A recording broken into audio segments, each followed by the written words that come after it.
Bendiciones, bienvenidos una vez más a este tremendo tiempo con el devocional de Dame 5 minutos. Ayer estuvimos hablando sobre lo que viene siendo el lugar santísimo, llámale lugar santísimo, llámale detrás del velo, llámale, bueno, como muchas veces nosotros le llamamos el lugar secreto, ¿no? Encontrar ese lugar secreto. Hoy vamos a hablar en este tercer día de esta quinta semana sobre lo que es el misterio de la gracia. Dice primera de Juan 14, dice así: y aquel verbo fue hecho carne y habitó entre nosotros, y vimos su gloria, gloria como del unigénito del Padre, lleno de gracia y de verdad. La gracia primeramente es un misterio. Lamentablemente solo hemos tenido un 1% realmente de lo que es la revelación de la gracia. Hemos mirado la gracia como, bueno, Dios me ha dado la gracia de conocerle, ¿verdad? Y por gracia soy salvo y toda esa parte, ¿no? Pero nosotros debemos de entender que la gracia es un misterio.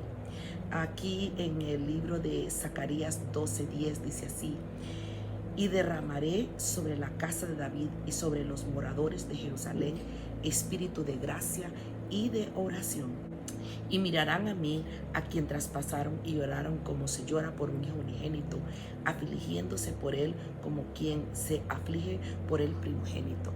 Esta gracia y esta revelación de la gracia, porque como dije anteriormente, la gracia es un misterio, y ese misterio de la gracia es revelado a través de la oración y está fuertemente ligado a el sacrificio de la cruz del Calvario. Nosotros tenemos que tener una revelación del poder de la sangre de Cristo, una revelación del poder de la cruz, una revelación de qué fue lo que Jesucristo pasó y por qué se derramó su sangre. La gracia es un misterio que Dios ha estado revelando al mundo en los últimos 2000 años. La oración es la forma en que Dios nos comunica esta tremenda verdad. Y bueno, pues así lo dice este libro de Zacarías. Cuando en oración nos enfocamos en el sacrificio de la cruz del Calvario y comenzamos a conectar las escrituras a este evento, nos es revelado quién es el Mesías o quién es Jesús. Esto es imposible que suceda a menos que Dios mismo lo dé a conocer a nuestro espíritu. El apóstol Pedro recibió esta revelación. ¿Cómo la recibió? Bueno, primeramente la recibió a través de la conexión que él tenía con el Padre. O sea, la paternidad de Dios nos da revelación. Jesucristo mismo se lo dijo: Pedro, esto no te lo reveló carne ni sangre, sino mi Padre que está en los cielos. Y miramos en el libro de Mateo 16 esa hermosa frase, ¿no?, que se le dice a Pedro, donde dice: respondió Simón Pedro y le dijo: tú eres el Cristo, el Hijo del Dios viviente.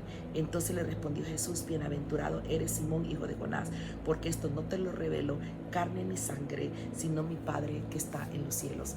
Esta tremenda revelación que Pedro tuvo a través de tener esta conexión con el Padre, porque obviamente Pedro, él había desarrollado el hábito de también orar, entonces se le había abierto el mundo espiritual y había visto la revelación. ¿Qué sucede cuando nosotros tenemos el mundo espiritual abierto? Tenemos esa conexión con el Padre. Primeramente miramos que la naturaleza de Pedro cambió, porque Jesús se lo dijo, le dijo: ya no te llamarás Simón, dice, sino que a ti te digo que tú eres Petra, o que es piedra, ¿no? Y esta piedra quiere decir que ya no va a ser una persona que se va a mover de aquí para allá como la ola del mar. Ahora va a ser una persona firme. Entonces su naturaleza fue cambiada. Y bueno, también entendemos en esa parte que la revelación que le dio el Señor a Pedro, o sea, el Padre a Pedro, estamos mirando que Jesús mismo lo dijo: esta revelación no te la dio carne ni sangre, sino que mi Padre que está en los cielos. Había llegado a tener esa conexión con el Padre, esa comunión con el Padre. ¿Y qué sucedió con Pedro después de ese momento? Dice: te daré las llaves del reino de los cielos. Entonces, obviamente, la revelación son llaves que se abren a nosotros, al mundo espiritual, para poder entender, escuchar la voz, entender y realmente entrar en ese mundo espiritual que Dios quiere que nosotros conozcamos.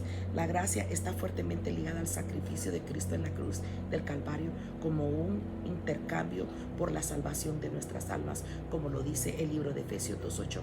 Por gracia habéis sido salvos por medio de la fe, y esto no de vosotros, pues es don de Dios, o sea, el regalo de Dios. Y esa es muchas veces solamente la parte que nosotros entendemos de la gracia. Conocemos la salvación cuando recibimos la gracia de Dios, al crecer y aceptar que Jesús hizo un sacrificio llamado Jesús por amor a nosotros. Porque de tal manera amó Dios al mundo que dio a su Hijo unigénito para que todo aquel que en él crea no se pierda, mas tenga vida eterna. Bueno, eso es en Juan 3:16. La santidad es nuestra vida, así como la paz que Dios nos concede. Son el resultado de la gracia. La gracia de Dios nos ayuda para no ser contaminados por la tristeza y por la amargura. Eso es muy interesante y muy importante, que nosotros no nos dejemos contaminar, porque muchas veces obviamente las personas nos van a mentir, nos van a prometer cosas, no la van a cumplir, pero nosotros no nos dejemos dejar de contaminar nuestro corazón con la amargura, con el resentimiento. Hebreos 12:14-15 dice: seguid la paz con todos y la santidad, sin la cual nadie verá al Señor. Mirad bien que no sea alguno deje de alcanzar la gracia de Dios, que brotando raíz de amargura os estorbe y por ella muchos sean contaminados. Como dije anteriormente, nos han enseñado que vamos a ver a Dios un día, que nos vamos a morir y que un día lo vamos a ver, y que por eso nosotros debemos de seguir la paz y la santidad. Pero realmente sabemos que vamos a ver a nuestro Señor Jesucristo. Pero ¿qué de ahora? Esto es lo que significa el libro de Hebreos 12:14-15. Dice: seguid la paz con todos y la santidad, sin la cual nadie verá a Dios. O sea, ahora.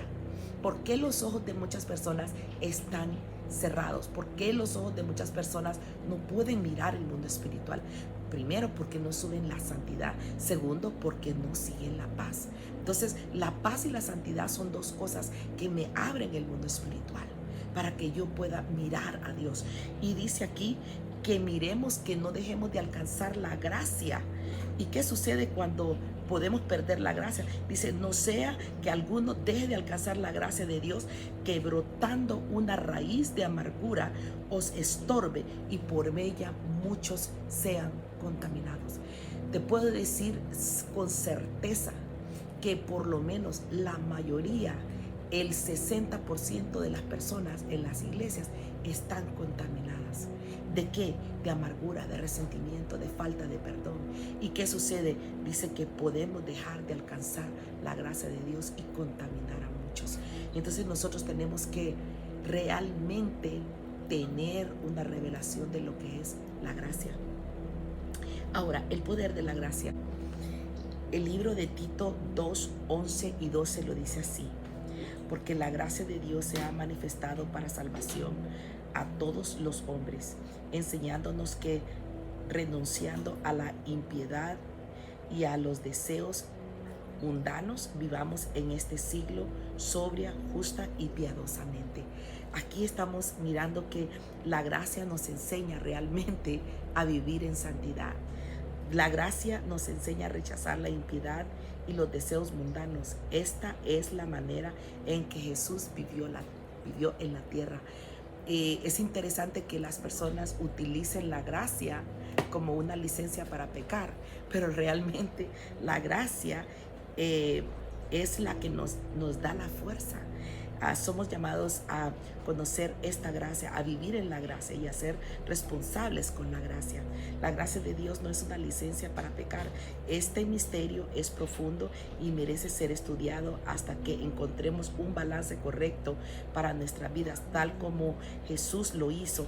Las escrituras del apóstol Pablo nos ayudan a entender este balance. Está en el libro de Efesios 3, 4 y 7. Pablo dice así: leyendo lo cual podéis entender cuál sea mi conocimiento en el misterio de Cristo, misterio que en otras generaciones no se dio a conocer a los hijos de los hombres, como ahora es revelado a sus santos apóstoles y profetas por el Espíritu, que los gentiles son coherederos y miembros del mismo cuerpo y coparticipantes de la promesa en Cristo Jesús, por medio del Evangelio, del cual yo fui hecho ministro por el don de la gracia de Dios que me ha sido dada según la operación de su poder. Entonces, aquí entendemos que por gracia somos salvos, pero también entendemos que la gracia, obviamente, nos va a enseñar a vivir en santidad. Entonces, aunque vivimos en este mundo, nosotros tenemos que entender que podemos vivir en la paz, la santidad de Dios a través de la gracia de Dios. Pero la gracia de Dios, como dije anteriormente, no es una licencia para pecar. Nuestra reflexión va a ser en Salmos 42:2. Eres el más hermoso de los hijos de los hombres. La gracia se derramó en tus labios. Por tanto, Dios te ha bendecido para siempre. Cuando nuestros labios aprenden a hablar con gracia, Dios nos bendice. Lucas 2:40 dice, y el niño crecía y se fortalecía y se llenaba de sabiduría y la gracia de Dios era sobre él. La gracia nos fortalece y nos ayuda a crecer y a madurar. En el libro de Hechos 11:23 dice, cuando llegó y vio la gracia de Dios, se regocijó y exhortó a todos a que con propósito de corazón permanecieran fieles al Señor. La gracia de Dios es vista cuando se tiene un buen corazón. Bueno, estamos mirándonos en este día que estamos estudiando este libro y estamos estudiando la gracia de Dios. Que Dios me lo bendiga. Bendiciones.